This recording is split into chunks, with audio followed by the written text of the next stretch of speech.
Good evening, ladies and gentlemen, and thank you for tuning in to the newest episode of Uncovering the Underground radio podcast show brought to you by my companies Brutal Business Entertainment and Celestial Oddities Radio. As always, I will be your host on this enthralling and encapsulating journey into underground entertainment, from music to modeling to stars of the big screen, from comedy and oddities and everything in between. I am Reverend Frater Crow, and I want to thank you for listening in tonight. Whether you're listening live, streaming after the fact, or you've downloaded this to your device for on the go, I do want to thank you for your patronage and support. Make sure you click the like, share, and follow button on whatever platform you're listening from, whether it be iTunes, iHeartRadio, Spotify, Deezer, Spreaker, CastBox, Google Podcasts, or Amazon Podcast, or hell, any of the other platforms in between I forgot to mention. Listen where you feel comfortable, but by clicking those buttons, it helps move us up the podcast community rankings, allows more people to discover the show, keeps you in the loop with new episodes as they air, and gives you unfiltered access to our past archives. And there is something for absolutely everyone out there, whether it be this show, Uncovering the Underground, whether it be Knights of the Nephilim, which is centered around esoteric science, occult doctrine, ceremonial and ritual magic, or it be Celestial Oddities Paranormal Guys podcast, where we deep dive into paranormal and supernatural phenomena, have guests on pertaining to those fields, or take on listeners' calls from around the world to hear your explanation of the encounters that you have faced that are extraordinary. We bring something for absolutely everyone.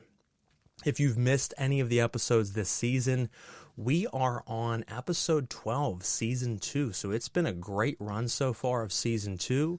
We've got a dozen, or 11, I should say, under our belt. Tonight is 12, and we are happy you can stick around and support all of the episodes. Some absolutely phenomenal guests that we've had on so far, from Razakel, the underground horrorcore queen, to last week's guest, Cthulhu Dreamt, a great symphonic, progressive, trippy band who's doing much more than just music, creating a role-playing tabletop game and novel to go with it, having an orchestra do the background music for their game. I mean, very interesting interview. We've had Natasha Sarver, the owner of Little Shop of Lilith, Healing Metaphysical Shop. She is also the singer of the metal band Animus. We have had Shockwave Theory, we have had Angelic Desolation and War, and we have had our first guest of the season, a very interesting gentleman who I certainly love what it is he does and his specialty, and that is Jeremy Lee Pauley, the world-leading specialist, anthropodermic bibliopagist, a human wet specimen restoration specialist, owner and curator of the Memento Mori Museum, oddities collector, vendor, teacher, and host. And the reason I bring him up in such a light is this evening we get to interview his other half, and we have on his wife, Sarah Marie Pauley, and we're going to be talking to her about her career as a very accomplished model and everything else that she has done. So here in a few minutes, we'll go ahead and jump into that. If you have any suggestions of what you want to see us do with the show, not do with the show, do differently on the show, hell, anything, guests you want to see us have on, feel free to drop us a line at celestialoddities@gmail.com. Again, that is celestialoddities@gmail.com.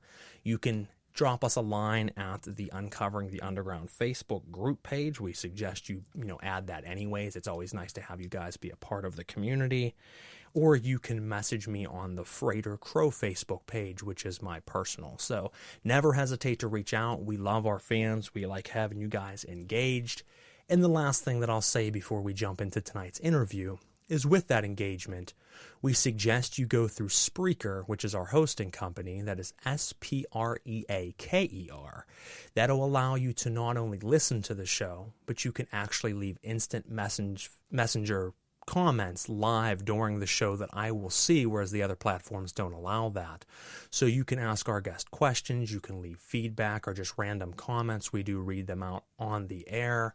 And we have listening right now, technical difficulties earlier. Okay, well, I'm glad you're having the technical difficulties and not me. So see, we already have comments coming in. You can feel free to go ahead and jump through there. And once again, that's Spreaker, Spreaker. You can check them out on the Spreaker app. on the app market or through Spreaker.com. Just search Celestial Oddities Radio, Uncovering the Underground, Knights of the Nephilim, any one of our shows. You'll find the regular radio show page, and you'll see our shows. You'll see one that says live, which is tonight's episode. So feel free to jump on there and join us. We would love that. And without further ado, we'll go ahead and jump into who our guest is this evening and a little bit about her. We have Sarah Marie Pauley, and as I said, she is an internationally published alternative model and licensed cosmetologist who has hosted and does host model shootouts and currently going to school to become a mortician. She also helps run their business and nonprofit museum with her husband, Jeremy Lee Pauley. That's the Memento Memorias Museum. And she is co-building their upcoming show this October in Gettysburg, Pennsylvania, which we'll be certainly talking more about. There is a lot to unpack here this evening, folks. So, as I always say, feel free to spark up a joint, crack open some beers, kick up your feet, and lend me your ears as we dig in together and uncover the underground with Sarah Marie Pauley. How you doing this evening? Good. How are you? Oh, not too bad. It's always a great night to be on the radio. I say that every week, but because it's always true. I love getting to interview people and finding out who they are, what it is that they do, and just interacting with one another. So thank you so much for coming on the show. It was a great time with your husband, earlier in the season as episode 1.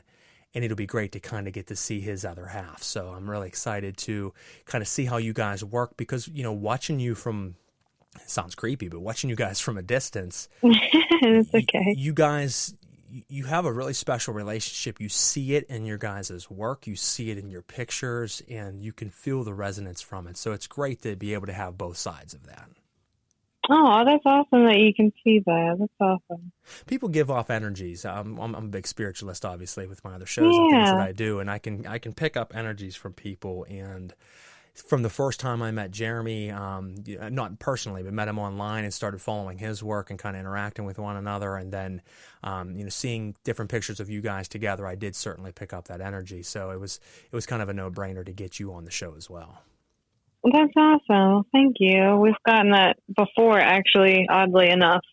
But I just kind of see other couples. I'm like, oh, that's cute. That's another couple of me. No, absolutely. Now, I think, like I said, you guys got something special, and we're going to unpack a little bit about that tonight. But before we jump into the things that you guys are working on together with the museum, with your upcoming show, with your documentary, all of the different things that you guys are doing, I like to start the show very traditional, even though in a lot of ways it's untraditional. How I always start the show is traditional, and it's really just how you got into the field that you got into. So obviously, first and foremost, we're going to jump into the modeling aspect. I mean, when did you decide that you wanted to start following modeling as a passion? How did that come about? Did you first start out with an agency? Did you start out kind of freelance on your own? And how were those first few years starting out, compared to now? Sure, yeah. I did start out with an agency, kind of young, so of course no risque or anything like that, no lingerie, swimsuit, none of that. I started out when I was 15. I just kind of told my parents or my mom that I wanted to get into it. And she had signed me up with an agency that had 2 all-day classes at a resort local to, they might be in other states, but kind of local to PA. It was like an Eden resort. And it was basically just in, a big room with a bunch of other women, and we got a binder, and it was all the technical aspects that you wouldn't think of or that you might not get into when you just start freelancing, because that would kind of be up to, other models or photographers to teach you about. Or some of it might be common sense, but it would teach us, how to runway walk and kind of pivot your heel, because when they're plastic or if you're on a carpeted, area, it's actually really hard to do with keeping the ball of your foot down. Stuff like that, like all the technical, posing aspects of it, how to do like daytime, nighttime makeup looks, different things like that. Just, like I said, the very technical, minute details of it all. And then from there, I did it for a little bit through an agency, through that agency and through another one. The original agency was the Bowman Agency. I don't think they're around anymore, but her husband was a photographer, the woman that owned that agency. So I did some of my first work through him, and I think one or two other photographers. And it was fun, and I loved it. And then it kind of died off a little bit. And then when I was 18, I got into, a local studio around where I was living still with my parents before I moved out. And I went for, it was kind of more like an educational session / shootout. When basically a shootout, when we say that, that's like a bunch of models and a bunch of photographers. And they'll trade off all day, basically to build a portfolio to get different images.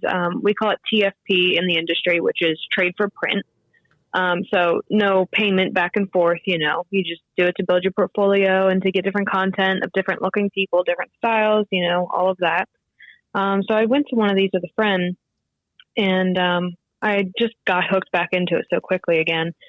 And then I did take a little bit of a break again from it after a couple of years. I had gone to cosmetology school, got that license, did hair for a little while. And I keep my license renewed every 2 years just because, it's good to have it. And I still do it here and there for neighbors or friends or family. But yeah, so I got into it again. And then when I had started dating my husband, Jeremy, he had asked me, I was showing him some of my old stuff, and he had remember seeing it on Facebook because I had known him at that age when I was 18, but we weren't dating for another 3 years. But he asked if I, ever wanted to get into it again, or if I ever thought about it. And all I said was, yeah, sometimes I kind of do. And, he was super supportive like he always is. And he was just like, well, then do it. And I just kind of like a light bulb. I was just like, yeah, I guess I could build something with that. I got the time now. So I got into it again, built my way up. You build credibility, you build a portfolio. And then, once you're, I don't know, I guess I'd say like recognized, or I don't know how to word that. Just, you've built your credibility as a model or even a photographer. Then you can start, deciding when it's time for you to charge rates, and take bookings, things like that. Well, I think that's important that you said that. I mean, knowing you've reached the spot where you're like, okay, I've done enough free, I've built my portfolio up enough that I can actually start charging fair prices, but I can be paid for my work. That's an important step. It's a big changeover spot that I feel a lot of people do inaccurately. Either they are long past that point where they could have been making money for years and didn't, and it's just because they don't know how to manage themselves. Or oppositely, you have models that are like 6 months into their career, and they're like, I want to charge this much to shoot, and they think there's something, they're hot stuff, and everyone's like, no, we're good, we'll go to someone else. It's because you haven't earned your stage legs so far. You haven't really put in the time to earn the honor behind it. I used to do, by no means was anything special, but I used to do photography for models myself for a while, and that's awesome. That was a big thing. Is shooting is a great thing, and TFP was always the way that I really went. I never cared about money. It was just I enjoyed going out and shooting, and I liked being a part of the atmosphere. And you would come across that from time to time. You'd see someone who is up and coming. I've always had a buzz in all the different fields that I've done, and I'd say, hey, would you ever be interested in doing a shoot? I think I could really get you a lot more buzz and static. And, I charge $200 a shoot, and I'm like, you just started like 6 weeks ago. I'm like, no one even knows who you are. I mean, don't get me wrong, everybody deserves to be paid for their art, but you got to kind of put in the time. So I'm glad you said it that way, that you did it for a while, proved yourself, did some great things, and then at some point said, you know what, it's time. The time is now to actually start making money off this. Absolutely. Yep. I see it both ways. And because social media is so big now, like when I started out, it was, a binder with, the clear, tab separators in there, and you put your prints in there, you get them printed out, everything like that. But now social media is so relevant. It's so necessary. And if someone just started, or if they haven't been posting, people will decide if they want to book you based on that. Like if you go to somebody's profile, or they don't have a model page and they go to their personal one, and there's like nothing to be found, or like, oh, it looks like she went to a studio once or twice, but she wants to charge already, people will, ask you, like, do you have like various and numerous articles of work that I can see, and you have to be able to provide that. But that's why, using your social media is a great platform if you're trying to build that, relevancy to get up to that point where you can charge and you can book your shoots. And, like I said, I did it for a while, when I was 15 and then again at 18. And then when I got into it again a few years ago, I shot for, I want to say a good like year and a half, probably to 2 years again, on top of all that prior experience because I felt like I was starting fresh. I looked different every time anyhow, you know what I mean? So to build my, personality and my persona based on my current, look that I kind of grew into and I stuck with as my image, I still did that for quite a while. And to each their own, but I also kind of felt that the formula of waiting a good year into modeling before deciding to do any type of lingerie, swimsuit, implied nude for, people that aren't in the industry is you're nude while you're shooting, but the camera doesn't see anything. It's positioning or shadows or objects, or you're covering yourself with the way your body's positioned, or you're using items, whatever you're shooting with, you lay it on your bits, so it's no nude photography. You don't catch that model with the camera if they're not covered, But I didn't start to do any of that until like a year or two in. And there's nothing against the models that jump right in and want to do nude work right away. That is, everyone to each their own. They want to do that. Good for them. It took me a little while to build that confidence and security to start doing that. I still have my own standards that I will not do, but to each their own. But I found, I think, waiting longer to do that because of my own decisions and personal decisions on that. It seemed to, almost build me more clientele when I decided to, because they had already known me. I wasn't new anymore, So it was all just building. You just, put in the work before you take the next step, and you'll know when you're there. Well, I think you said something very important there, and I think that there's nothing, as you said, there's nothing wrong with someone wanting to jump right in and go with a little bit deeper content in that regard. But the problem I see that happens a lot of times is a model feels starting out that that's the way they're going to get noticed. Money fast. Yeah, they feel pressured into it. They're like, well, I want to make it big. There's so much competition now. So I have to do that, for one.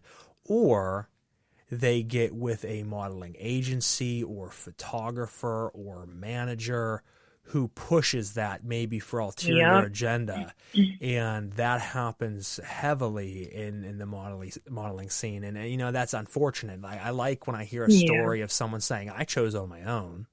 I did it when I was comfortable with doing it, and I don't regret it. That's what I like to hear, because you hear a lot of, horror stories of someone saying, I've been modeling for 5 years, and for the first 3 years of it, I was doing pretty explicit content, and I never really wanted to.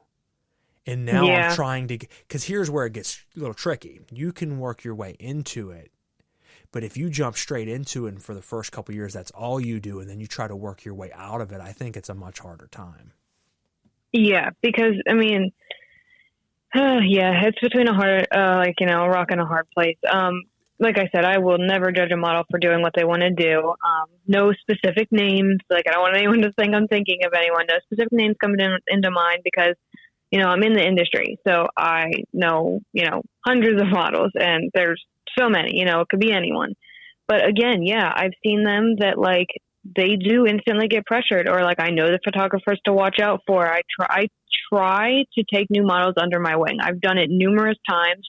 I do it with my shootouts that I'll host at the studio. If, people will come to me and message me and say, hey, my girl wants to get into, or girls will message me and say, I really want to get into this. I love what you do. Any advice? And I always tell them, I'll give you more, obviously, in-depth paragraphs if you want, but baseline, always take an escort. Yes. Even if it's another chick friend, just always take an escort. Even if you think you know them, I have never done a shoot in my life, I don't think, without an escort. You never know. You just never know, especially if you're not in a studio setting. And I try to bring them into my shootouts. I've always offered a spot to any of these new people at my shootouts to be on the model list, because then I'm there, my husband's there perusing, the studio owner is there, and we just walk around and we check on everyone. You know, everyone's comfortable to come to me, because even when someone, like a photographer, will push a model too far just because their comment was just kind of on the wrong side of appropriate or respectful or professional, they don't want to bring it up because they're like, oh, that wasn't that big of a deal. There's definitely worse. No worries. But I always encourage them, like, tell me. Like, I'm the host. I'm not going to get mad at you. This is my shootout. Tell me, because then I will at least watch that one. I will listen for other stories. I will maybe monitor that photographer a little bit more, because I always try to vet all the photographers, like vet for them that I have there, that they're not going to be like, they will not be, you know, what we call guys with cameras. So like, oh yeah, I'm a photographer, just tries to shoot naked women, you know, and well, that's a big not thing. into it. There's a lot of guys with cameras. A lot of guys with cameras, yeah. And I mean, you come across that, and there's some here that actually have pretty extensive portfolios on this side of Pennsylvania. I know you're more over towards Philly, but over here towards Pittsburgh, there's a few that are actually pretty big names in photography. And I don't want to say big names because they're extraordinary photographers. I mean, they're just big names because they have a portfolio of like 95 to 100 different women that they've done multiple shoots for multiple times. But you hear horror stories, and there's one name specifically that comes to mind. The guy is an extreme predator, and he usually tries to set it up in a way that the person doesn't have an escort. So there's your first red flag. And it usually is set up under the guise of it not being implied or nude. It's just casual shooting or somewhat sexier shooting, but nothing beyond. And then it seems as the shoot goes on, he starts to, you know, pull out different outfits that were never talked about. Throw this on real quick. I think that'd be perfect for the setting. Trust me, you're going to love these shots. And then he just continues to build from there over that shoot, over the next couple shoots, get them back. And you start to see all these shoots, but then you hear these horror stories, and it's common predator behavior where you're like, well, why did you keep going back to the guy? Well, I mean, he was given pretty good quality content. I mean, it's not exactly what I wanted to put out, but, you know, you start to hear, you know, they feel victimized, but they keep going back because they don't know where else to turn. Because the thing is, it's a hard industry to get into for anybody listening out there, especially now. It's a different dynamic with modeling than it would have been 15 to 20 years ago because of something you mentioned earlier, Sarah. I mean, with online, and same with music. I mean, online is a very big double-edged sword. It brings a lot of positive to a lot of fields. You can find out about all kinds of models you never knew about. People get shots that they would have never got before, and chances, bands get discovered that never would have been discovered. All those things are great, but on the opposite end of that, now you, just like bands, you have every single person that can play an instrument, every single person that can, you know, spend $800 to buy a pretty decent camera. Every single girl that can put on some type of sexy outfit can be a model. Yep. You have just this oversaturation in the field, and it becomes difficult because that makes it hard, I think, for anybody actively out doing professional shoots like you, because you're up against 400 girls that take selfies, that call themselves models. I'm a model. Well, where's your actual photography? And they send you a link, and you look at their page, and you're like, no, like, where's your actual real photography? No, that's my real photography. I'm like, none of these were taken by a person other than you. There's never one that it shows your whole body, or there's never one that you might have set up your camera on a timer, but none of these were professionally taken, and that's passing for a lot of people. Like I said, even though I'm no longer really in the modeling scene, I was for several years, and I see a lot of people pushing themselves as a professional model, and I'm like, but there's nothing professional here. It's simply you've done it all yourself, and that's not to say that someone can't get to professional level self-managed and self-produced, but a lot of times that is the case. Yeah, I definitely look for different things, you know, when I'm like doing my shootouts, or just in general when I'm shooting, you know, I look at like different aspects of like the photographers and the models. Like, how are they going to deliver the photos to me? Can they offer me high resolution photos, which they would need for a magazine publication if I asked them for it? Things like that. If someone's like, I can only send them through Messenger, and they're like, not nowhere near quality to be able to blow up or anything like that, I'm like, okay, all right, thanks. What do I say? Because they might, some might not use a laptop for it, or they might just edit on their phone, and I'm like, oh, okay, guess sorry, I can't really say I'll get this published anywhere then. Or with models, do they know they're posing? Can they make different faces? Do they have the same face every time? I typically do go with the same face a lot when I'm just doing my normal modeling content, but I love doing theme things as well. Does the photographer or model know their lighting? Are they on the wrong side of the light for the picture they're trying to take? Or depending, what they're doing. Things like that, I'll just, I look into to see, could I help them? Or if they're trying to, shoot with me, could I, be of benefit in any type of teaching aid? I try to do that, like I said, with the new models. And I always tell them, too, even if you're going to shoot with a big name, still bring an escort, because these photographers will get famous, and they'll think that they can get away with things, because they're famous. People will pay them to fly across, or all around the country to shoot and stuff. And, there's plenty of those out there. Well, and they do that. But you said, the one that Well, yeah, exactly. And one of the big things is flying, a beautiful woman across the country to shoot with you. Maybe she doesn't bring an escort and she comes and she feels safe. That's Predator 101 right there. You just alienated that person from their friends and family halfway across the world. When is anybody more vulnerable than that? And they bank on that fact. And just because someone has a big name doesn't mean that they're not a piece of shit, because there is a lot of people with big names that certainly are. Often, a lot of times, more often than not.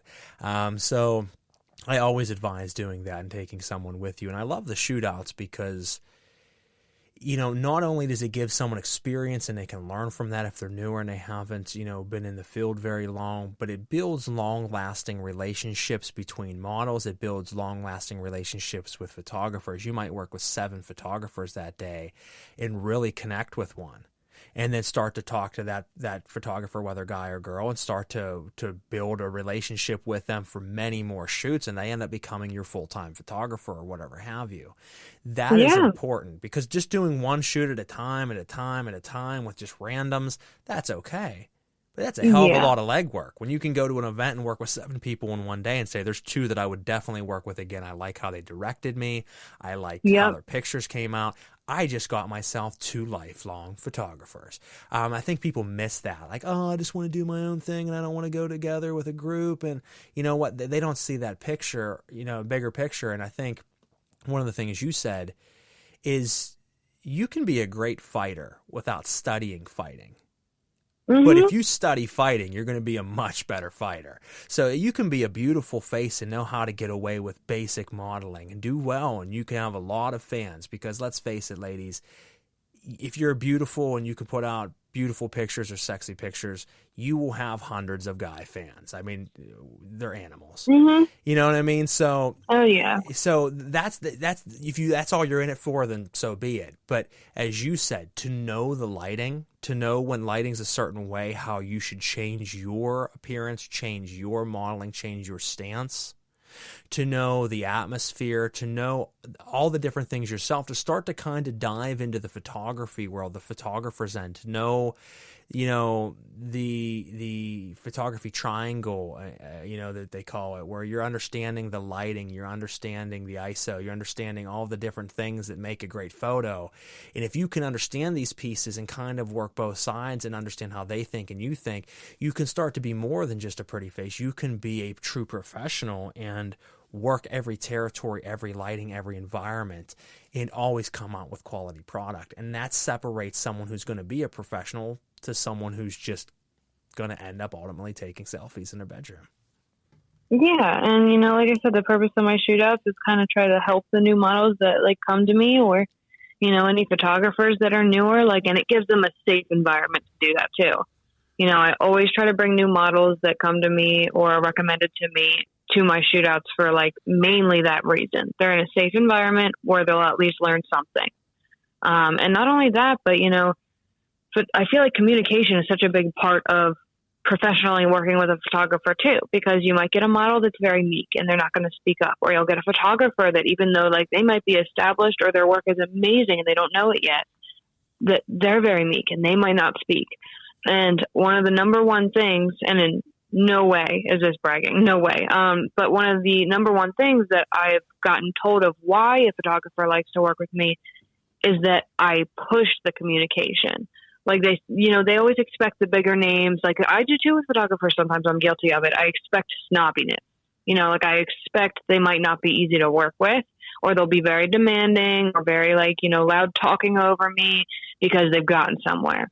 And like I always push the communication, because whether or not I've been in the industry as long as I have, and I have a brand new photographer that is still trying to figure out, his shutter speed and his white balance on his camera, or he doesn't know what he's doing yet, that's okay. I still want them to direct me, because unless I am shooting in front of a mirror, my body and my face are still going to be doing things or a certain light might be hitting it in a certain way that I can't see, because I can't see if there's light on my cheek that's not hitting my eye, because I can't, you know what I mean? I'm not feeling that sunshine, or, if I have my face turned a certain way and a piece of my jewelry is like shining and reflecting weird, just anything. I mean, there's always settings on a camera that you can, offset that stuff. But I always push them to communicate with me. It doesn't matter if I've been doing it longer, or if they're intimidated, or if I'm intimidated. It's just, communication is such a big thing. And sometimes, photographers are put in that hard spot too, because like, especially the males, they don't want to cross a single line because they're scared about the models that definitely might be dramatic or might go overboard, and, try to put someone on blast when really it might not have been something serious, so they are always tiptoeing, and I try to be, bubbly and, I wouldn't say like airheaded, but I try to be also not demanding, you know what I mean? I try to be very just like personable, bubbly, talking to them, making sure they're talking to me. And like, sometimes I'll work with a photographer and I'll have to tell them 5 times in the time we're shooting, just tell me where you want me to be. Just tell me where you want me to move this. Just tell me, just tell me. And I'll say it over and over, and then they'll start to turn your head. Okay, look up, eyes this way, and they'll start to get more comfortable because I've allowed that. But again, there's models that, they're quiet and they're meek, and that's okay. That's their personality. But it's hard to create a dynamic that's going to create magic without that. You know what I mean? So I'm not saying you have to be outspoken or you have to be this or that, but it helps to be, professional and okay to respectfully say what you mean, like not rude, but, always stay humble, but stand your ground. There's an in-between to be found. I think you just need to express that to someone up front. I was very fortunate enough. So real quick side note, I'm having 2 models on this season. You are one of them. The other one is Miss Red, another very accomplished model who I was fortunate enough to not only be friends with, but to kind of shadow her. And she took me under her wing in the photography realm years back. And she is a phenomenal photographer and also a great model. And she started teaching me how to do modeling photography, and I learned a lot very quickly. And by no means was I anything amazing, but I was pretty good. And she kind of taught me that right off the bat. Don't be afraid to direct. Don't be someone who's cracking the whip and makes someone feel uncomfortable, but also don't be quiet. You are the photographer. You are the director of the film. Direct the film. And I would do that. And whenever I would work with a model, right up front, I would say, listen, I am going to give coaching. I am going to give directions. I am going to ask you to try many different things that you might normally have not thought to do. If any of it makes you feel uncomfortable or you feel that I'm being too intense, by any means, do not feel you offend me. Step forward and just say, hey, I don't feel comfortable with that, or you're coming off intense, whatever it might be. But no, I'm telling you this up front, that we're going to try to get into this channel, because I feel like you just said, there's something magical that'll happen. Certainly not every shoot, not with every person, but every now and again you get with a certain combination of frequencies between people that during that shoot, the two of you just locked in, and it's magic being made. They know what you're asking for before you ask it, and vice versa, and it just flows, and you walk away from the shoot and say, wow, that was a phenomenal shoot. But you can't do that if there's not communication. And when you have someone that won't talk, a model that won't talk at all and just sits there quiet and just wants to be directed the whole time without any input, that doesn't work either. Same as it does if to have a photographer that's just like, okay, just model and I'll take pictures. No, it can't be that way. You have to have that halfway point where you're directing, they're giving input, you're giving input, you meet halfway, and in that halfway point is the melting pot and the cauldron where you're mixing it all up, and that's where the magic's made. And I was lucky enough to learn that from her, so I know exactly what you're speaking of, and that is the formula for success. And unfortunately, not a lot of people have that. So that's what's great, like I said, about those modeling shootouts, because you do meet people that maybe you do, maybe you don't. But if you find those couple people that you do, now you can enhance that, because maybe you only have time to shoot once or twice a month. Well, maybe you'll go through 8 photographers. Now you're 8 months in, and you finally found one person, whereas you could have went to 4 shootouts or 2 shootouts even, let's say, and maybe walked away with 4, and only had to do, a fourth of the work.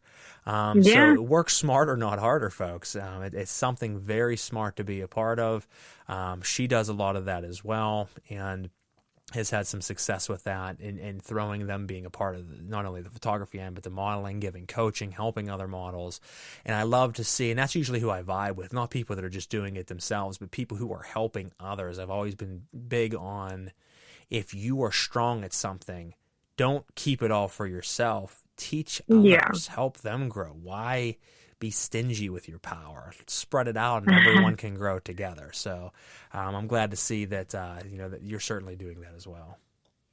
Yeah. So that just reminded me something my husband always has said, and it's funny that you say that, and I keep it with me still. But he has always said it just like that, and he always says why, which is, if somebody outdoes you at your own game, at your own craft, at your own skill, don't be mad, because that just means you need to figure out why you're not doing it better. You know what I mean? Like, I'm not worried about teaching secrets, because it's just the industry. You know what I mean? Like, if someone's going to be a better model than me, then I have, that I showed the ropes to, or what have you, like, I need to look at me. Why am I slacking? You know what I mean? Like, why am I not, why may this person keep up big bookings and this person might not? People are too scared to take responsibility for, God forbid, what could be wrong with them. You know what I mean? Like, in this society. And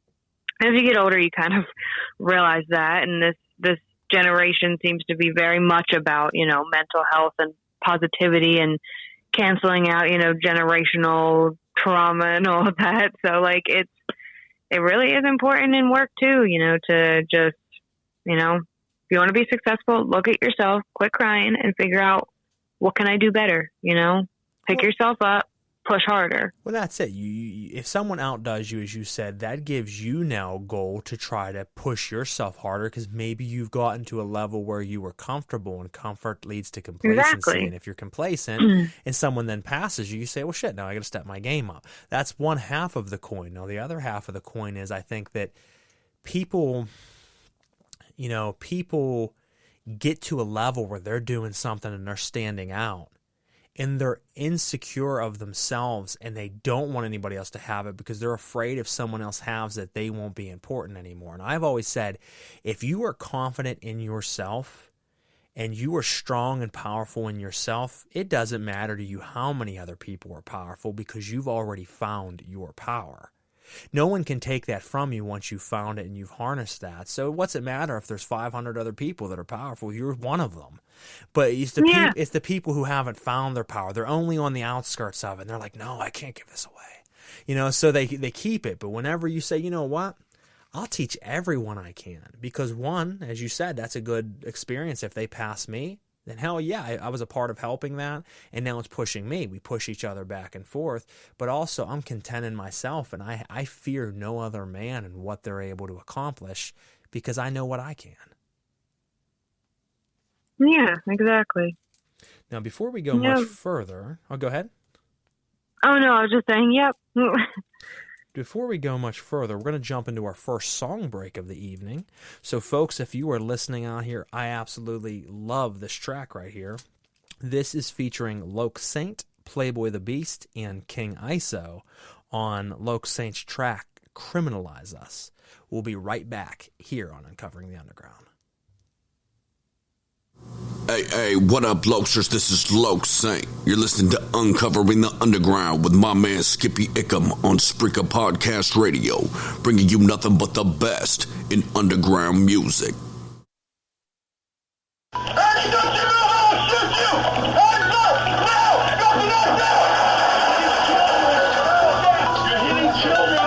I teach my kids beware of the police. They are not your friend. It will not help you in time of need. I ain't right in the United States. I know my right. I don't give a shit. Stop resisting. Stop resisting. They want to criminalize us. So we live up on the news, take truth to the war for us. To the short-term back, straight time for the dork in us. Straight down to the spine while we trapped in the matrix, just like Morpheus. Cops pop more caps in the back, damn baby, criminal caps in the wild, playing parenthood abortionists. And all they give a what I do is orphan us. Just to never get the laws, every single American citizen gotta turn into a contortionist. Open the jaws and cram laws on my throat like a bowling gun toe, but they forcing us. They giving the price to bear arms, but I'm sticking to fight to scare harm. Motherfuckers in the course with us, making the course to dust. I represent we the people, everybody be endorsing us. They never ever gonna gun forfeit us. They put the fork in us, now we done. If we really wanna get it, we can run. This motherfucker become something better than whatever they done. I'm a crooked cop, kid up a brother, cause I'm sick of seeing my brother's blood run. We need reform, but ain't nobody wanna listen, so I feed the storm and arm up like we're ready for war. Get hardcore and shit. Innocent American better be ready, going in a battle bloody war like a segregated with the police gang bang like a military. Everybody better arm up. Innocent American better be ready, going in a battle bloody war like a segregated with the police gang bang like a military. They try to criminalize us. Innocent American better be ready, going in a battle bloody war like a segregated with the police gang bang like a military. Everybody better arm up. Innocent American better be ready, going in a battle bloody war like a segregated with the police gang bang like a military. Everybody better arm up.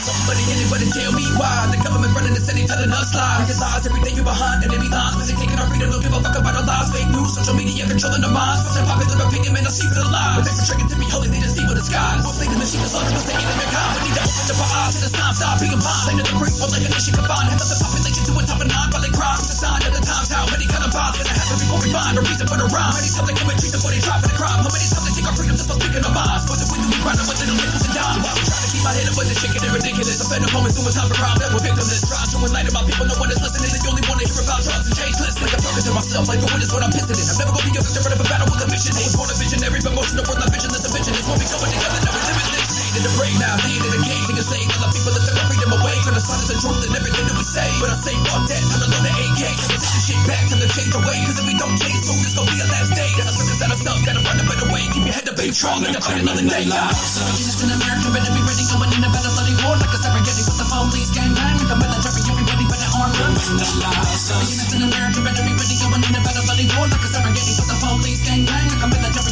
They try to criminalize us. Innocent American better be ready, going in a battle bloody war like a segregated with the police gang bang like a military. Everybody better arm up. Innocent American better be ready, going in a battle bloody war like a segregated with the police gang bang like a military. Better arm up. Here splitting into different sides. The difference between us was nothing really listening wiser. Geographical positions, man, indigenous types of natives all around the world. So why you getting this tied up in the bigger life between a billion sizes, shapes and colors? My brothers and my sisters are riders, and the vision is priceless. Which turned into religion was blinded. A war full of infinite fighting. When a man made shit you reciting, infinite natural campaigns getting you fighting political matters. So damn shame, killing you guys so your riches get catapult. Enslaved niggas ain't trying to give us collateral. Niggas was mad at those freaking citizens fighting in every single condition that they sit us inciting. Assassinated our leaders trying to get us some rights. And misled us with information that they give us in writing. High God from a beat the freaking Christian inside them. Anytime they resist, we put them in an asylum. If we're giving them rights, then put the same laws that we had for the slaves, y'all. Now them niggas are tied in, and the rage inside of them is freaking igniting. Gangs are forming, drugs gotta get it inside them. So they rage on each other now, and really we like it. Now we locking on them niggas, and we're quicker than lightning. But to let them niggas free, they got a prison inside them. But nail man with a stick, I'm into them to blind it. Now they lose when it's all I wonder if they can find it. Since the beginning that position, getting this blinded. The media feminizing my niggas for prices. And it's all about riches, homie, it's bigger than ISIS. It's bigger than Bloods, Crips, and sickness we fighting. So when we fight down, then they criminalize us. Innocent American better be ready going into battle bloody war like a segregated with the police gang bang. We come military, everybody better arm them. Innocent American better be ready going into battle bloody war like a segregated with the police gang bang. We come military. Innocent American better be ready going into battle bloody war like a segregated with the police gang bang. We come military, everybody better arm them. Innocent American better be ready going into battle bloody war like a segregated with the police gang bang. We come military, everybody better arm them.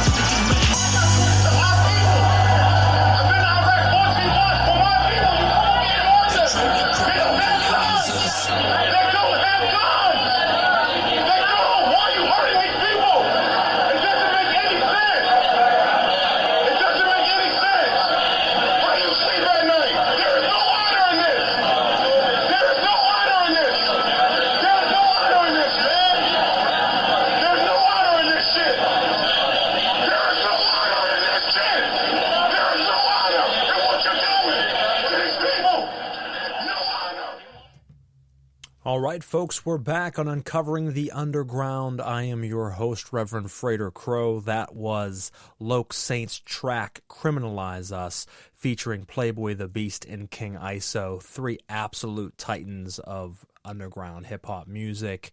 I have had the pleasure of working with Playboy the Beast and King ISO on a few different tracks over the years. Unfortunately, I never got to work with Loke Saint, though he is one of my favorite underground rappers of all time. And we have talked several times. Great track, talking, about the deep subject matter of police brutality and how it has become all too common these days for abuse of power, which happens all over our country, all over the world. And it's a very powerful message. So if you like that track, make sure you check out Loke Saint, phenomenal artist. Everything he puts out's fire.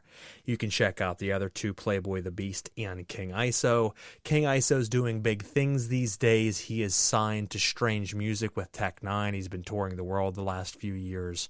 I think they're currently on tour now, and I would suggest going out and seeing them. Phenomenal artist. And if you've never heard my track Posse 2, it's featuring him and many other large headliner names. It's a great track, so check those out. We've been hanging out for the last 47 minutes with Sarah Marie Pauley, a published and accomplished model. We've been talking about, who she is, how she got started in the field, how she's been able to teach and help others striving to grow within this field, and other great topics in conversation. Now, I would like to, jump into a question here, which normally would be like one of the last questions you'd ask in an interview, but I want to ask it now because we have a lot more to unpack. So I'm just going to jump in and ask, if you had to give advice to someone else, as you have helped many, if you could give advice to someone else right now that came up to you and said, Sarah, what can you tell me on how to grow what I'm doing? What are the rights and wrongs? What is your strong piece of advice to someone striving right now in the field of modeling? That's a loaded one.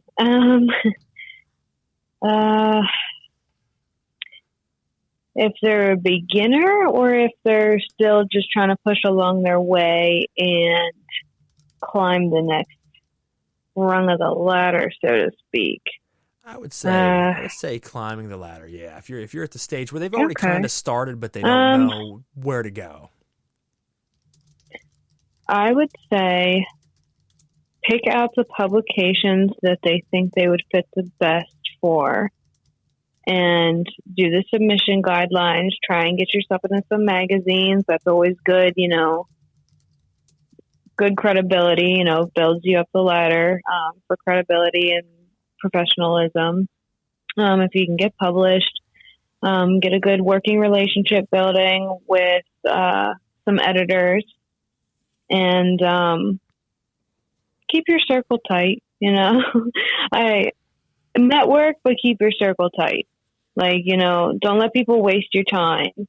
You will always have hecklers. Doesn't matter if you're a beginner or if I still get messages now that I don't open. I just delete them because I don't mean to sound bad with that, but I see it and I'm just like, no, like I'm not even going to humor that. It comes off disrespectful from the gate. They clearly don't respect something, you know, or it's just an inappropriate question. You know, just still network, but keep your circle tight. Try to get some publications that will definitely, like I said, help boost your credibility, help put you out there more.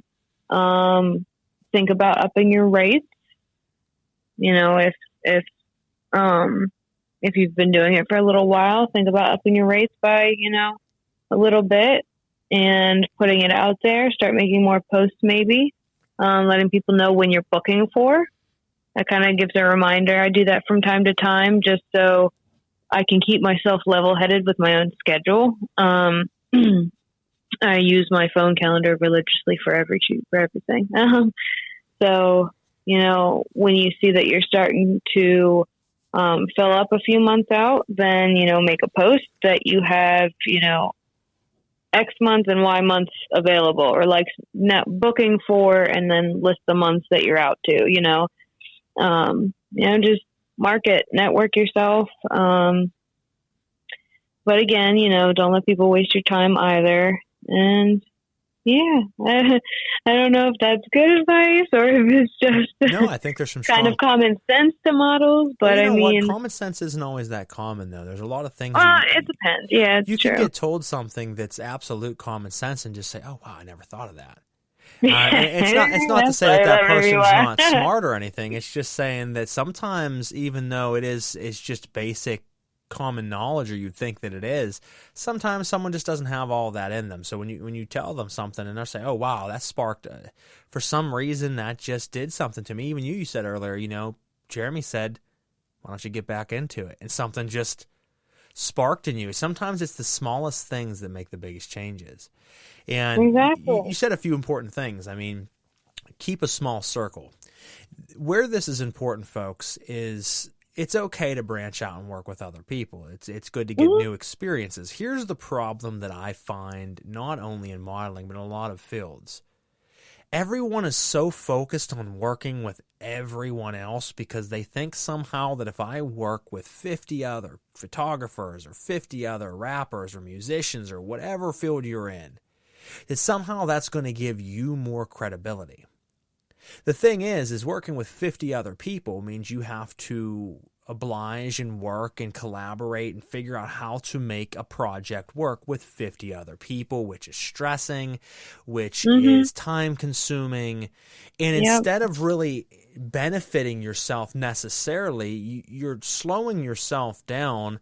And let's say you walk away out of those 50 with 20 solid projects and 30 mediocre projects. Well, here's the thing. You could have worked with the same 10 people and put out 10 times the amount of content that you vibe with, that you know you put out good content with, and that you're going to get more reach, more impact, and you'll be less stressed at the end of the day. And people don't see that. And one example I want to give, and I bust balls on this all the time just because it's fun to do, is I come from a heavy music background. I did very well in the death metal scene for a very long time as a guitarist. I did phenomenal in the rap scene as an underground rapper. And, you know, everyone I met would want to brag about everyone they opened up for, like I ever gave two shits. They'd be like, "Oh, yeah, well, I opened up for, you know," and they name me a list of like 85 headliners that they opened up for. And I'm like, "Okay, how many albums you have out?" "I got a demo." I'm like, "So you put all this time, all this money selling tickets, all this fluff that you've added to your persona, but your catalog is flimsy and weak." I would be more impressed from an artist that says, "I've never played with a big name in my life, but I got 4 solid professional recorded albums," than someone who doesn't have that and wants to brag that they opened up for other people. And you meet this so much in the hip-hop scene. Everyone you meet's like, "Oh, man, I just played a show the other night with MGK." Who gives a shit? I mean, does that really mean anything at the end of the day? No one cares. And I've always said it this way to put it into perspective. You brag that you opened up for them. but are they sitting with their friends right now bragging that you opened up for them? Because if they're not, then what impact did you really make? So my point is, folks, keep a tight circle, work with the people you resonate with, and make moves, make material and content. Stop worrying about the other names out there, what everybody else is doing, and focus on you. I think that's the big takeaway that I would take away from what you said as far as advice, because that's a very important one. Now, I'm going to shift complete gears right now, folks. So you're going to school to become a mortician. So obviously, for anybody that heard that earlier in your bio, they say, well, that's kind of a strange field. Not necessarily a strange field, but I mean, it is a field that you don't hear of all the time, and you don't often think of women necessarily getting into it, though there are many women morticians. And then you oftentimes wouldn't think of someone as beautiful as yourself, who's a model, getting into this field. So obviously there is and I don't want to say darker because you're wanting to become a mortician, but obviously there is a darker side. You and your husband do collect oddities. You do throw events, and which, we'll start to talk about the mortician side and lead into your brand of photography that you have really, been excelling at. So let's start to kind of unpack and peel back those layers. What made you decide to start to go to school to become a mortician? It's funny because now I'm saying I'm getting into it and I'm going after. It's very well known that, now I'm, married to my husband and what he does for a living. But when I started dating him, I actually told him I want to go back to school for something, and I'm like between these 2 or 3 things. And that was one of them. And of course, that's where he was like, I picked this. It was that or some sort of chemist, like to maybe work in a lab, like not necessarily a pharmacy, but like actually making the medicine, which like that's a long degree to get. It's a long licensing process, or schooling process. Sorry for all of that. But yeah, it kind of came down to those 2, and he was just like, you could always take a stab at that one because you already kind of are very interested medically in things, and it was kind of just like, that's the choice. So right now I'm not in the mortuary institute yet. I'm working with them and getting my prerequisite credits at another just accredited college. I need to get 60 credits, and then I can transfer into the Pittsburgh Institute of Mortuary Science. And every semester that I have, every class that I pick with my advisor at the college I'm going to, I then keep in touch and I email we call it PIMS, Pittsburgh Institute of Mortuary Science. So I will email the PIMS advisor that works with me and just verify for me, all of these go into your area 1, area 2, all of these check out, they're transferable. She'll confirm that, I'll register. So I'm working with them right now to finish up my credits that I need to transfer there. And then once I transfer in, like a lot of medical classes, things like that, medical terminology, anatomy, and then some things are, whatever I want them to be just to fill up some other credit spaces.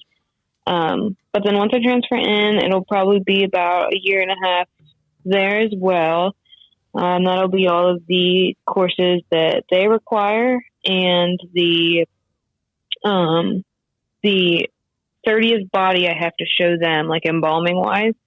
And we'll have to do, for basically to pass, and the reconstruction for the face molds, basically showing you can reconstruct somebody that might have, been in a really bad accident or a horrible, gruesome death. And then it's on to the schools testing, and then boards, which is always like licensing. So yeah, I'm getting there. It's step by step, and it's pretty cool that you're going, obviously, here, you're going to be attending, here in Pittsburgh. I know that they do have a wonderful program. And as I said earlier, that's my side of the state that I'm from is from Pitt. And it's great to see that you're doing that. Great to see that you're following something that you want to. It's an uncommon field that a lot of people don't go after, but it is a needed field, obviously. And you have to be a specialist in your field to do that. And I wish you the best in everything to come with that. Now, normally, people think out there, are you going to, you're going to be able to handle that and not be grossed out, or that doesn't bother you? Well, for the people out there that might not know, we've touched base on it slightly. We have talked about, your husband and his specialty in the field of anthropodermic bibliophagy. We've talked about how he is a human wet specimen restoration specialist, obviously a very large name in the oddities collection and vendor, field out there. So why don't you talk a little bit, obviously he jumped right on boat and said, I want you to go after this one if you're going to pick one out of the two. But when you first got with Jeremy, and I normally don't jump into relationship things, but this one I will. When you normally jump, or when you first got with Jeremy, how was that to meet and to be with someone who is a genius in his field, and obviously is going to have a repertoire of very odd items around you, which I think you already had kind of a passion for that anyways. As you said, you wanted to follow this schooling, and that helped kind of kindle that. But you guys kind of feed each other on that end. How was that to kind of come into that field?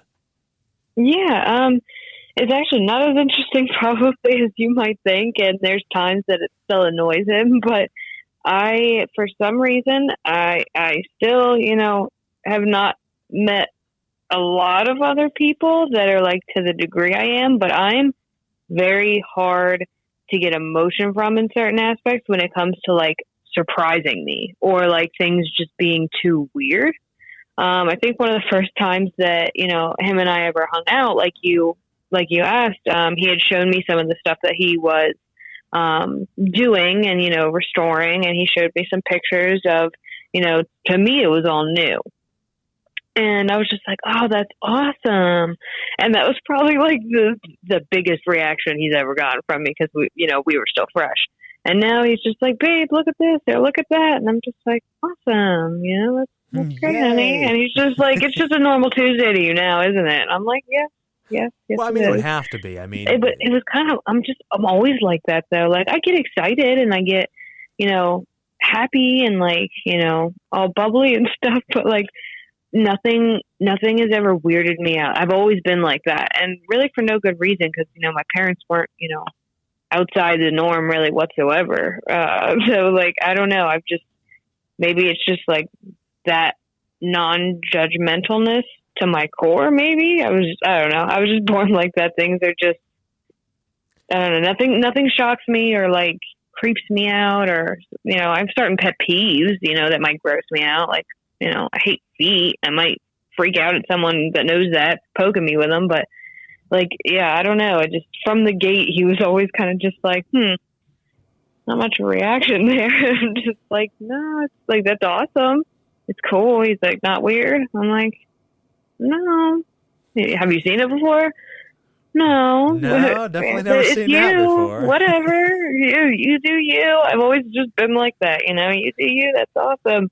But, then I, got more of a passion for it as well. And I enjoy it. And like you said, there definitely, even he, with what he does, and he watches me help him. And like, even he will still ask me, like you said, you sure you're going to be able to handle it? Like, it's different than what we do. What if you see a face, it's, I'm like, I know, but, I still get people that ask me if like, I'll still be able to do it if they think I can. And like, I absolutely do. Like, I really just don't have any doubts. And I know it's different when you're faced with it, but like, I really don't. It's very different than, like surgery or like doctors. That I couldn't do. I can tell you that right now. I could not do anything like that. I couldn't cut into, I couldn't sew up, I couldn't dig into like a living human being. I don't know what it is.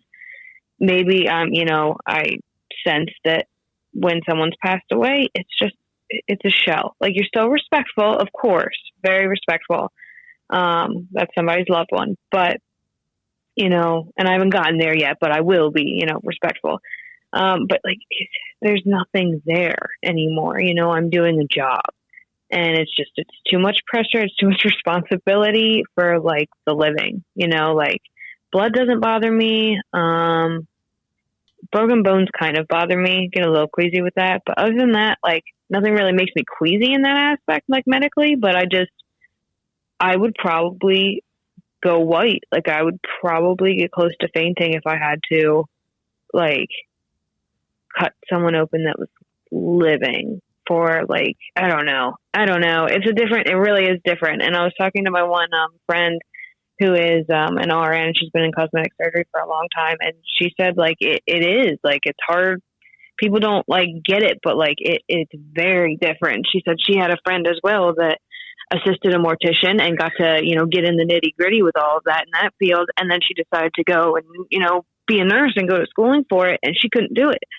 And, you know, my husband actually always says, like, all doctors and surgeons must have some kind of level of, like, being able to, like, just disassociate, because it's different. But I don't know if it's not a living person, they're passed on. It's just, my brain registers it as an entirely different animal. It just, I don't know. I mean, I can help him do things with, you know, his business, and none of that bothers me whatsoever. It's just, I don't know. Well, I think very different in your brain. You said it though. I mean, I think that with doctors and surgeons, you do reach a level of disassociation, because we look at it from an outside perspective as someone who's not skilled in that field and does that field. So we say, I can't imagine having to cut into someone and perform surgery on them, and all of the horrors in our mind that we create thinking of that scenario.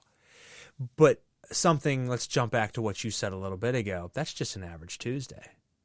So when you do it time and time and time again, over and over and over again, we look at it like, oh my God, he's going to cut into this person's abdomen. He's going to say, yeah, I've done this 680 times. I mean, it is what it is, man.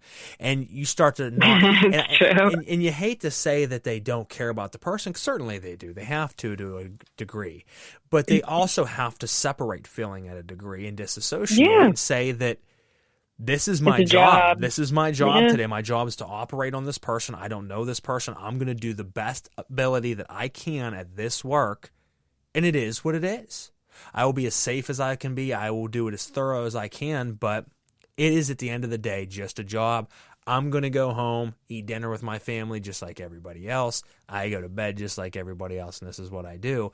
And people sometimes have a hard time thinking of that. But once you do something for a while, it becomes, and people even said that with me. I'm no way to the degree of your husband, but I mean, I've collected a lot of bones. I have a lot of bones. I've traded a lot of odd things.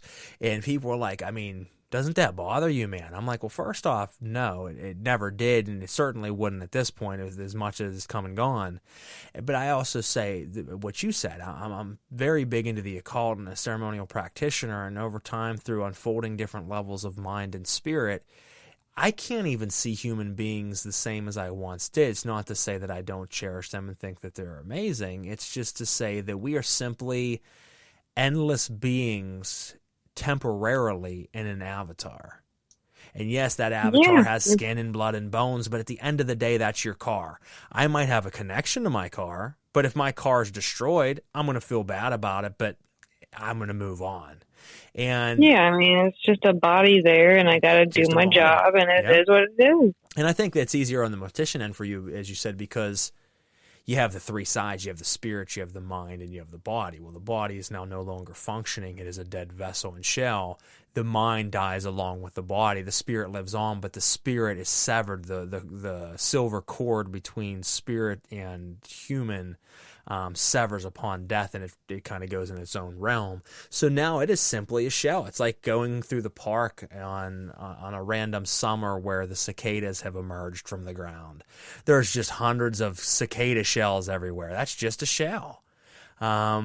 You know, they can't feel it anymore, and at the end of the day, it's just material. And some people can't look at it, oh my God, skin and blood and bone, and I'm like, it's no different than anything else, you know? Yeah.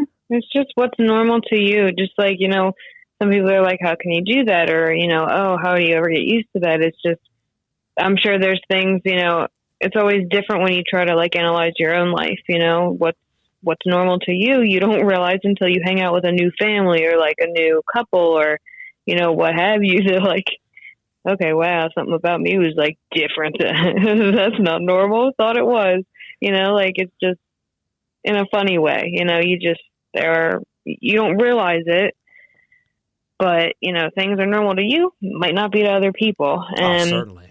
It's the same way with any profession. And like you said, and like people ask, like, won't you get creeped out? And like from what I've heard from other morticians, like, no, it's not creepy to have bodies all around you. And I mean, I don't know, maybe it's just to put myself at ease, but like in my personal opinion, if like someone's spirit is lingering around, they're not going to chill with me with their shell. They're going to go hover the people that were in their lives, most likely. So I don't know. It doesn't really bother me.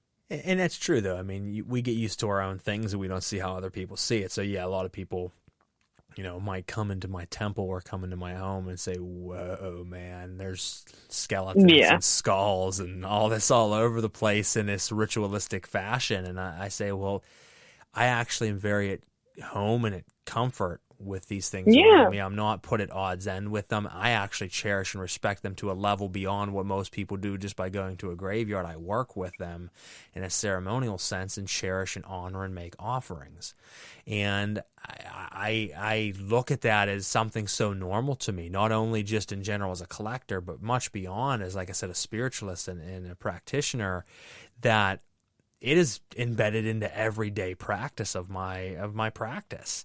And, you don't think about the fact that that's so normal to you, but someone else comes over and like, oh, Jesus Christ, is that a skeleton? And you're like, yeah, there's like 5 of them right there.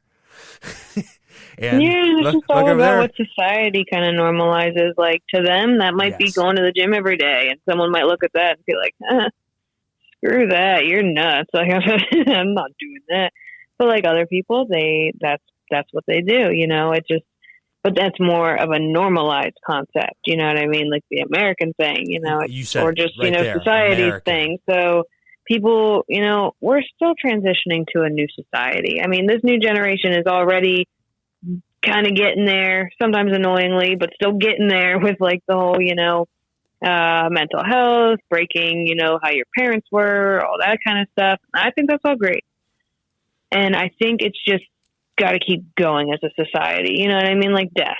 Teach your kids about death. I mean, teach their own. Teach your kids about sex. Teach them. Don't think sheltering them is going to stop them, especially with I didn't have a cell phone until I bought and paid for it at 15. Nowadays, fucking 7-year-olds, 8-year-olds, don't shelter them, expect them to be able to just go find it if you don't tell them. So might as well keep them safe, like that's just kind of how I think, society's not going to change unless people end up, kind of doing that. Like, why is what I do weird? Oh, because why? That's right. Society has not normalized just talking about death. It's sad. It's bad.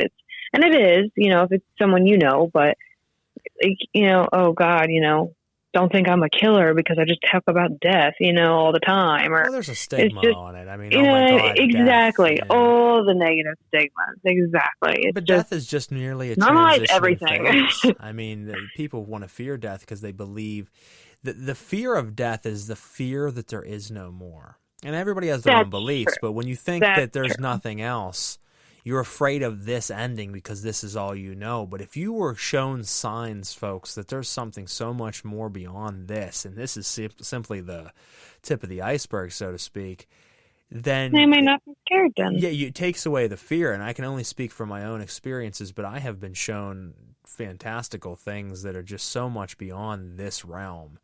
And there's not a shadow of doubt in my mind whatsoever that there's not something much beyond this. So when you start to look at that and start to think about the fact that, as we said earlier, your body is merely an avatar, your spirit is endless. It was here before this body, it's here after this body. It's probably been in many other bodies prior to this and many other bodies to come. You won't remember that. That's part of the mechanism. But we were sent here to experience this over and over again as kind of a testing ground. But we're eternal. When you start to realize these things, then you don't fear death at all. I mean, do I want to die? Absolutely not. But do I have fear of death? Absolutely not. And that's a relieving thing because most people are terrified to die. If you take away that fear, man, does life become much more real and thriving, and you just live it to a higher degree because you don't even realize that you've always carried that baggage of fear, even if it's not in your conscious mind and you're thinking about it, it's there. But when you sever that cord and get rid of that baggage, it is a beautiful thing. Now, I know that you have not only, in a sense, starting to go after that in an academic sense and for employment, You have obviously been around that, with your husband's work and what he does, but you have incorporated that into your modeling in a necromantic photography sense. Why don't you tell us, a little bit about some of the photography you've been doing lately in that style? Why don't you lead that into the documentary that you and your husband are doing, and we'll go from there. Yeah. It's Skeleton Erotica, and it was only really done by one photographer. And then someone else tried to recreate it, and they did an amazing job. And that photographer has also passed away now. And I kind of just fell in love with it. And I was just, if you Google like Skeleton Erotica, you'll see the same few images pop up, vintage. And I just fell in love with it. And I was like, I need to incorporate this. And I tried to figure out how to do it in the most respectful way possible to not get attacked, that it's either in the oddity industry, that it is corny or cheesy or disrespectful, that I'm like posing with the skulls or skeletons or bones. That was once a person. Like, yes, I understand that. I try to treat everything with respect. I don't dance around with them. I love creating art with them. And if anything, I try to bring more respect and awareness, to the pieces that we do have. And I saw the Skeleton Erotica, and I kind of just fell in love with it. And I was like, I want to do that. And what more of a perfect way, to kind of be in both worlds, be in, the oddities world as I, push into it and try to do my own thing, because it's not that I think, not that I would care, but, my husband was in the industry for about 10 years. Maybe a little less when I met him, but about that, a little bit longer now. And I didn't want people to think, oh, he just molded her, or, oh, she's doing this stuff because look who her husband is. I wanted to find something in my lane that incorporated it, and as I slowly kind of incorporate, and try to build my own credibility before I just jump at anything, it was the perfect solution. I wanted to do it so badly, come up with all these different concepts. Some of them we even made look more vintage. Oh, excuse me. Sorry. Choking on my spit. But yeah, so started in with that. I did a few sets. We actually had a few of the prints, exclusive prints that, weren't ever posted, never seen. We had them made into giant metal prints. Like the actual image itself is metal. Like it's not behind glass. It's just a metal print. And we had a gallery that we had put them in as the opening sneak peek of it. And hopefully the goal is to keep them circulating and to do other galleries, do other shows with them. We had talked to I don't know if he was the photographer and studio owner or just the studio owner. I think he was the photographer too, but mentioned about putting them in his gallery in Pittsburgh as well, which is also near you.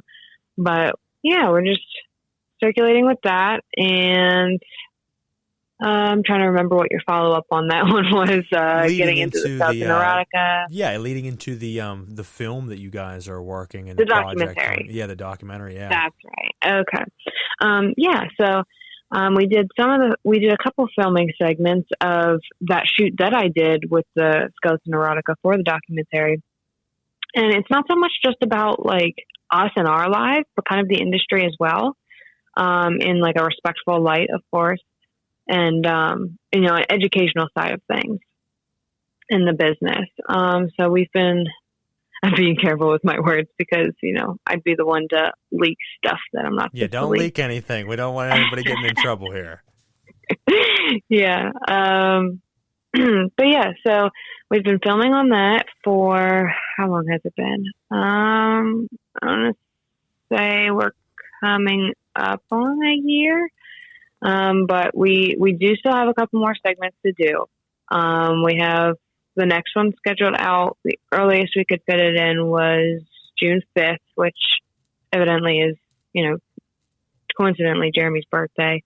But he was okay with it. He didn't even tell the videographer. He was just like, yeah, that works. I was like, that's your birthday. He's like, yeah, well, he's always business. He's like, yeah, well, he's done. Business is business.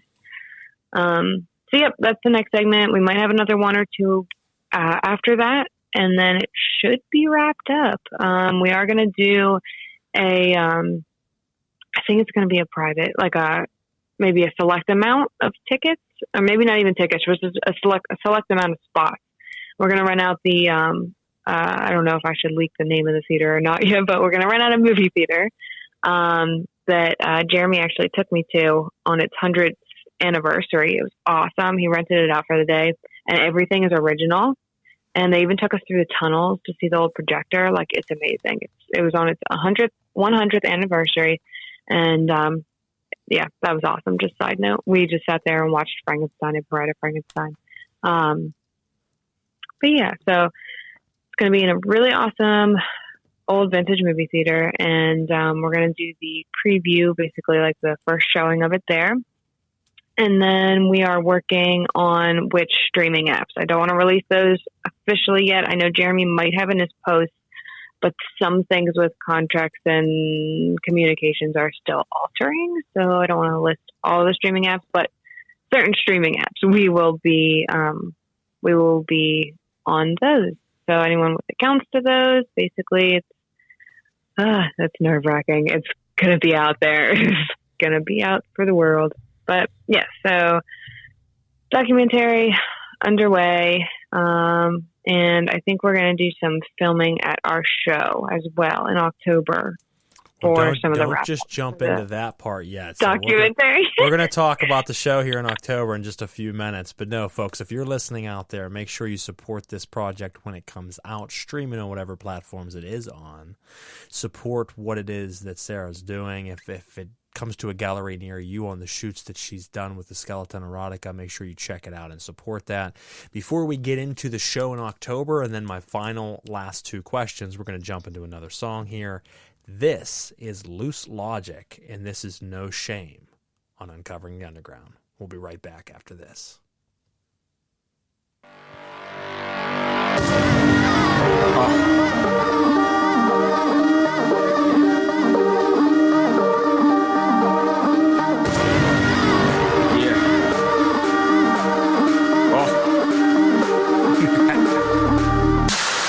Laying on my bed, looking at the sky, contemplating why I'm feeling like I'm ready to die. If there's any reason that I found to stay within the sight, it's gotta be my daughter, gotta never leave her fucking side. Word is born, I go to war for her and all that. This is real, this is nothing that you all rap. If you touch it, then I guarantee it's all bad. Cause I snap back, so I ain't talking about a ball cap. Fucker, y'all just suckers and I'm harboring souls. My approach is the same as Dr. Marvel Monroe. Sharp therapy and swearing we are not even close. David Carradine couldn't hang if I showed her the ropes. Got a bitch that's insane, so she got my vote. Similar to these, that's the way she got on the pole. Drinking liquor like it's water and I'm out of control. The Mona Lisa wouldn't smile if she looked at my soul. Feeling like there's no shame running through these cold veins.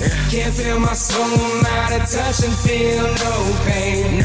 And I've been thinking that I'm ready to die. No big deal. Can't leave, I still got plenty of life. I can't be killed. Like there's no shame running through these cold veins. Can't feel my soul, I'm out of touch and feel no pain. And I've been thinking that I'm ready to die, no big deal. Can't leave, I still got plenty of life. You'll never kill me. But I'm feeling like I'm guilty. No rest is the best that I will be. I got demons that progress while I'm welting. So my death will invest in it well-being. No stress, I'll impress if it kills me. Chop the screw, that's the style that I will bring. Homicidal necrophilia. Feel me, bitch. Cause I'm fucking killing the way you ever rebuilding. After going against me, no defense, you can see what's still it. And you know it can't be understand that you perceive the jealous. But you won't offend me, no, not any rapper has a skeleton. So they break fast like cheating during Ramadan. When I perform my book, magic like the Necronomicon. Ripping up the flows, yes, you know that it goes on and on. Kevin Gates on stage, I kick it for the audio. Feeling like there's no shame running through these cold veins. Can't feel my soul, I'm out of touch and feel no pain. And I've been thinking that I'm ready to die. No big deal. Can't leave, I still got plenty of life. I can't be killed. But I'm feeling like like I'm at the point. I'll either snap, go crazy, or mass destroy. This ain't a sham, so don't blame if I act annoyed. If you question what I rap and try to match the source, trying to get spins like breakers on harbor floors. It's hard when you couldn't write a check for sliding doors. You can see I get spins like a laundromat. I believe I'm sicker than a hypochondriac. Yeah, your bitch clean and I'm calling it good. Pints all on my balls cause she polishing wood. Think I could if I want, but it's misunderstood. Leave blood on the walls like recording was shook. I'm depressed to the point that I can't just chill or relax, but goddamn it, I need beef in my life cause I'm famished. Plus I came to purge like bulimous after smashing on a full stomach. But I swear the answer is I'm a bad egg like ovarian cancer. Frankenstein on a beat race creating the master. Remix beautiful people like Marilyn Manson. It's alive when I'm screaming while I'm tearing up these raps. And I'm flashing bitches like Barry Allen in a sack. And I got your bitch nude, hippie hugging my tree trunk. For you should be a little like a fucking Ewok. Feeling like there's no shame running through these cold veins. Can't feel my soul, I'm out of touch and feel no pain. And I've been thinking that I'm ready to die. No big deal. Can't leave, I still got plenty of life. I can't be careful. There's no shame running through these cold veins. Can't feel my soul, I'm out of touch and feel no pain. And I've been thinking that I'm ready to die. No big deal. Can't leave, I still got plenty of life. You'll never kill me.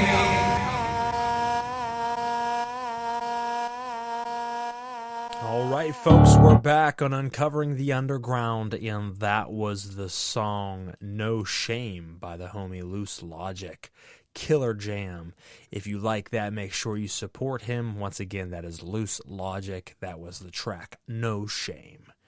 We have been hanging out for almost an hour and a half now, and we're getting ready to close up shop here in a couple moments. We've been hanging out with Sarah Marie Pauley, and we've been deep diving into her documentary coming up with her husband, her field of expertise, which is modeling and teaching and helping other models out there, her history in getting into this field, her following her dreams of becoming a mortician, and so much more that we've been just covering and unpacking this episode. We have a few more things to jump into before we close out this evening. If you've missed any of this episode, don't fret. Listen till the end because it is live, and then after the fact, it will give you the option of streaming the whole episode or downloading it to your device. I suggest it. Share it to your family and friends that like underground entertainment and interviews and podcasting. It means a lot. It helps grow the show, and we appreciate your support. Once again, you can send us an email at celestialoddities@gmail.com. Again, that is celestialoddities@gmail.com, letting us know feedback, what you want to see, what you don't want to see, who you want to see us have on next season, which will be January of next year. We're going to run through June, and at the end of this season, we will bring back our other two shows, Knights of the Nephilim and Celestial Oddities, Pair of Normal Guys. Got some amazing episodes and content coming up. Knights of the Nephilim has 12 episodes planned this year. 12 of the biggest occult ceremonial practitioners and authors in the world have already agreed to come onto the show. We're going to have some great deep dive conversation about occultism and practice. And Daniel and I on Celestial Oddities are going to be bringing just wonderful topics and deep diving into so many things, from quantum theory and ontological mathematics to ethereal dynamics to your normal paranormal and supernatural phenomena. So make sure you stick around for that. The last three things that I want to throw out this evening is going to be, obviously, you have a very large event, Sarah, that you and your husband are planning for October. Finish out with telling us about this, and then I have two rapid questions I want to fire out at you to see where your mind's at on them. So what's going on with this show in October? Yes, I'm very excited. It is at the Wyndham Hotel in Gettysburg, Pennsylvania. And it's just a one-day thing this year.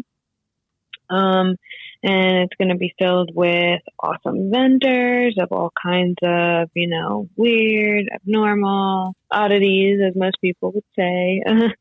But yeah, we'll have tons of vendors. We're going to have some performers, and we're going to have a couple speakers throughout the day as well.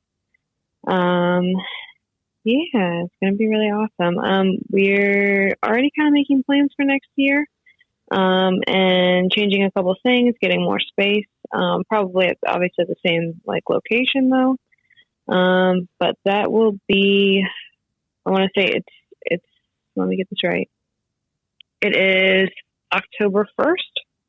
We wanted to get it closer to Halloween, but it was the only day that the hotel had available for rent in that area.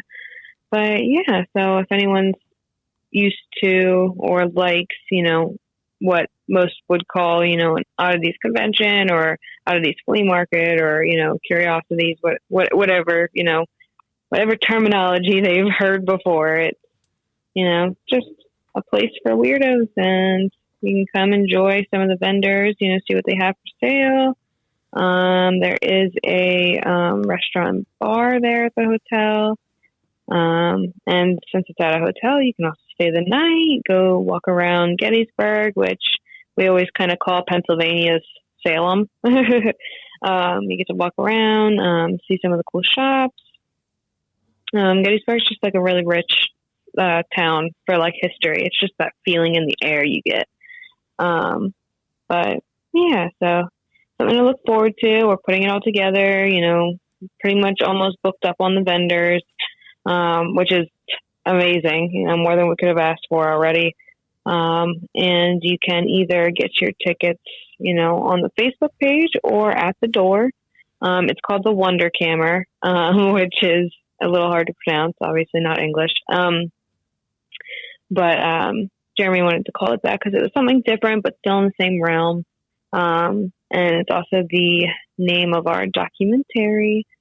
But yeah, so it's going to be awesome. We're really, really excited for it to finally have our own, it's a lot of work, all the, tiny details that, are involved, getting vendors set up and the tables, the applications, it's a lot of work. Small things like just getting the lanyards for them, trash cans, making sure. I think of all the tiny details. Jeremy's like the big vision person, and I'm like okay, do we have trash cans for every table? And he's like, how do you?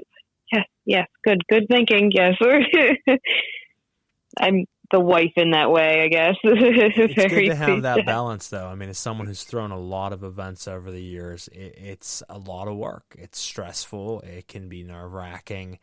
You have to cover a lot of ground. You have to make sure that the smallest to the biggest details are taken care of. So kudos to you guys for putting this together. I hope it is a very successful event, not only this year, but for many years to come. We did have someone earlier comment, are they looking for bands? And you just said that there's going to be performers. So I can give, to the listener out there that asked that, I can give you, either Jeremy or Sarah's contact information to reach out. Maybe, you can send what you have and they can see if that fits the bill.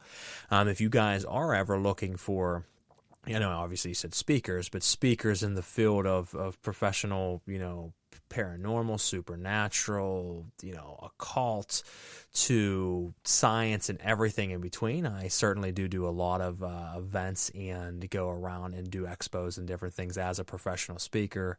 And I'm also, once upon a time, a semi-professional artist as well. So if you guys are ever looking, let me know. Now, I want to fire two questions out at you that I certainly, give to everybody that comes on the show. One is, if you had all the time back from modeling, all the time you've spent working on your posing, to learning, to shooting, to just all of it, everything that you've spent over the years from the age of 15 to now, you had all of it back, poof, to put into one other thing only, what would it be? Ooh. Probably music. Probably, yeah. I'm a hobby person for sure. I mean, I don't know. I try not to be like one of those people that just picks up a million different hobbies, wastes a bunch of money on getting everything I need, and then throwing it to the side in a month. But I've done that with a few things. You gotta figure out what you like too. There's a middle ground. But music has always been super important to me. Jeremy, I don't know if he talked about it when you guys talked at all, but he is more the movie buff, and I love watching movies. But he is like, any B slasher, he could tell you actors that cross reference in these movies. He could give you dates. He could give you the years that they were out. He's a movie buff. I'm the music buff. Random music will come up from the 40s or the 60s, any year. And I'm just like, oh, it's this by this. How? I'm like, I don't know. It's stuck. Like it's just stored in there. It's automatic for me. It's just part of me. But like, I am the music guru. I love music.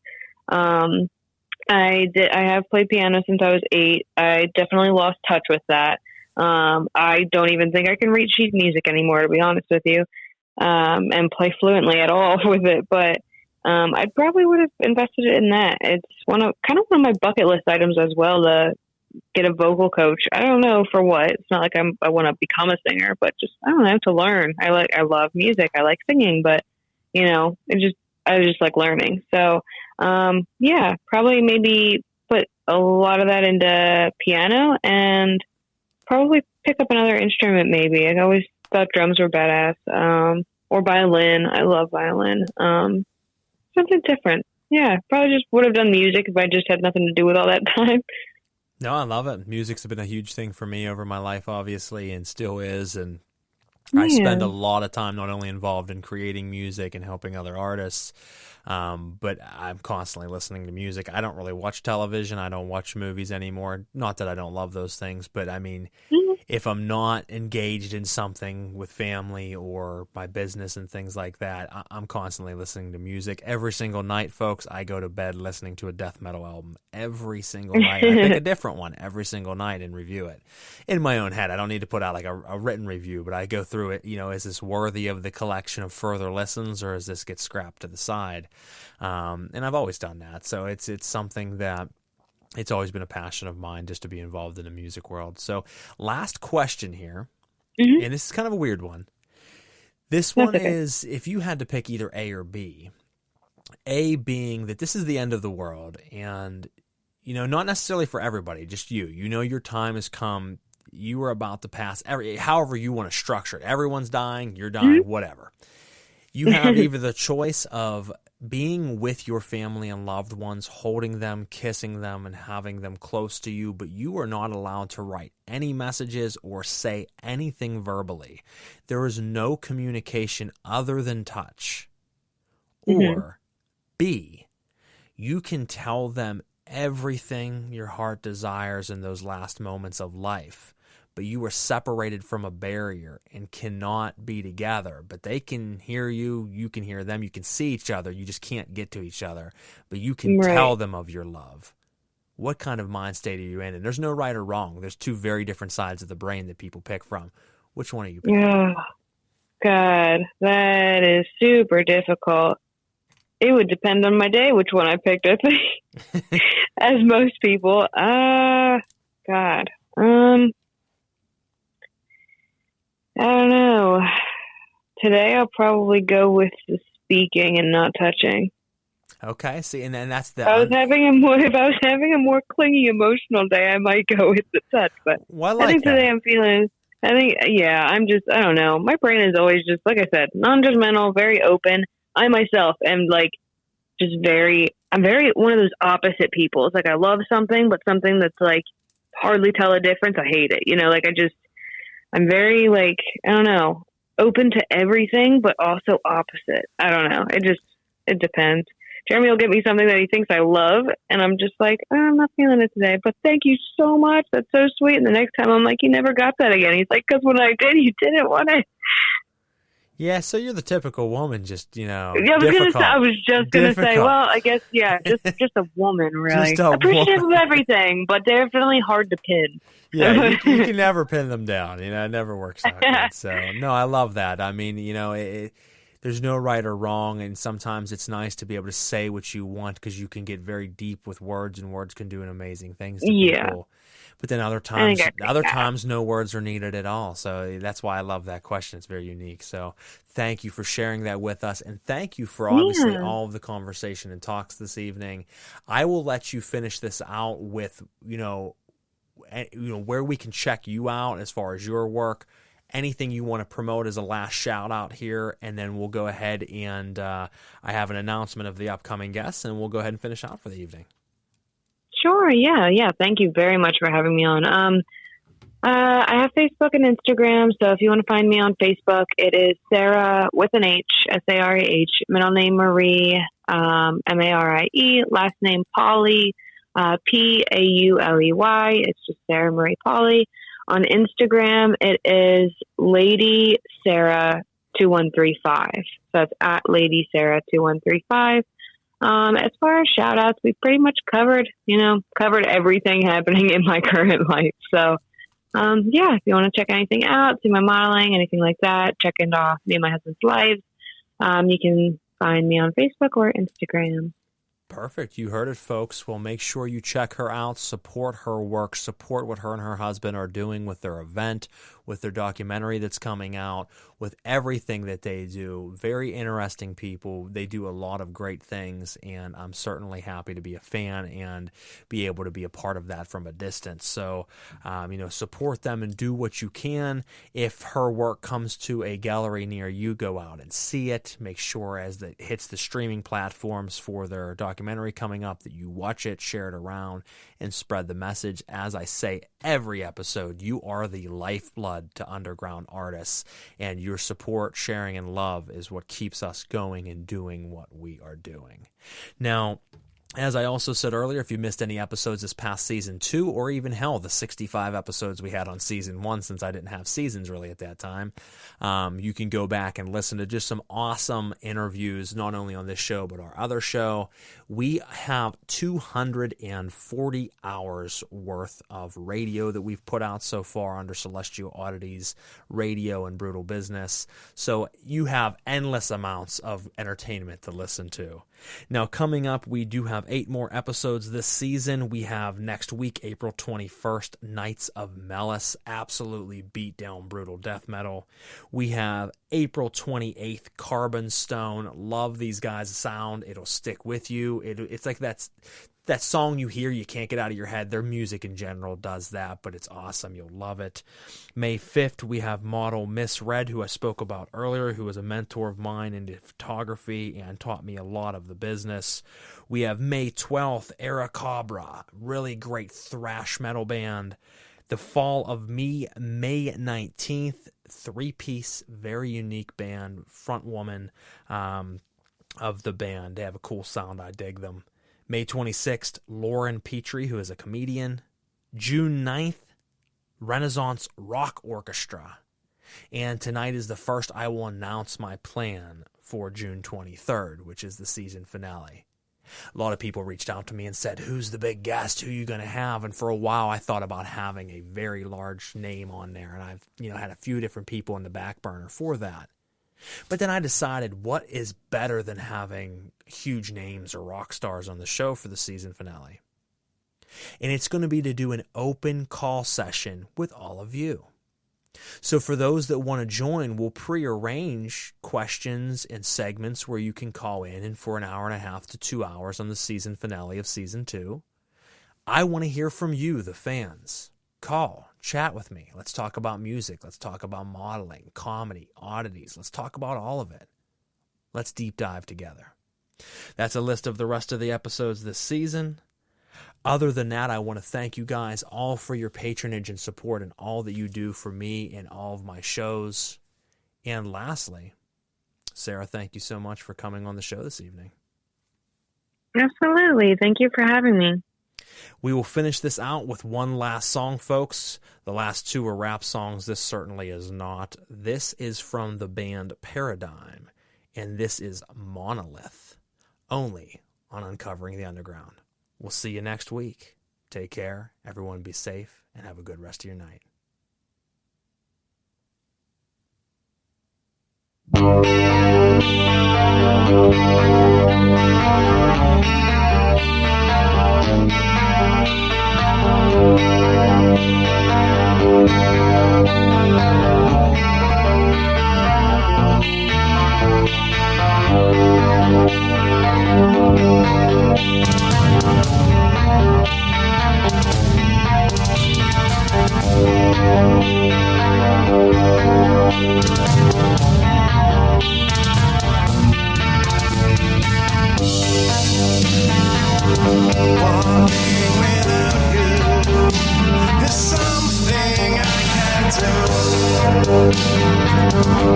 It seems surreal to the ways I Walking in your shoes is the one thing I want to. It seems so real to me. It's the truth.